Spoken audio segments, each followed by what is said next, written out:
ဒီနေ့ Vivo ကနေပြီးတော့ဖုန်းတစ်လေးတစ်လုံးရဲ့လက်ဆောင် box လေးရောက်ထားတယ်။ဘာတွေပါမလဲတူတူကြည့်ကြမယ်။ကိတ်တွေပေါ်မှာတော့စာလေးတွေရေးထားတယ်။ဒီဘက်ထောင်ဆုံးက eat me လို့ရေးထားပြီးတော့ဒီဘက်မှာတော့ find me ဆိုတော့ဒီ box ထဲမှာတစ်ခုခုရှိနိုင်နေရထင်တယ်။ရှာကြည့်ကြည့်။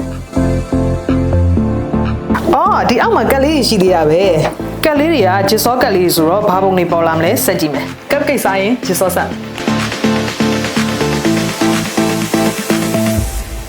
ဒီဂျစ်စောထဲမှာ TapView Protect Challenge တစ်ခုပါတယ်။လောက်ရမယ့် mission က 6500 mAh Blue Volt battery ကိုသုံးထားတဲ့ V50 Lite ကိုသုံးပြီးတော့24နာရီအတွင်းမှာ gaming, streaming, social media နဲ့ photography စိတ်ကြိုက်သုံး battery ရပဲအားကုန်သွားမလား 6500 mAh ကြီးရပဲအားသုံးခံမလားဆိုတဲ့ဟာကိုစမ်းသပ်ကြည့်ကြမယ်။6500 mAh Blue Volt battery ပါတဲ့ V50 Lite ကဘယ်လောက်ကြာအားသုံးခံတယ်လဲဆိုတာကိုခန့်မှန်းကြည့်ပေးပါအောင်နော်။ခန့်မှန်းကြည့်ပေးတဲ့ထဲကအဖြေနီးစပ်တဲ့သူ9ယောက်ကိုဖုန်းပေ1000စီမြေတားလက်ဆောင်ပြန်လည်ပေးရဖို့အစီအစဉ်လေးလည်းရှိပါတယ်။အခုကတော့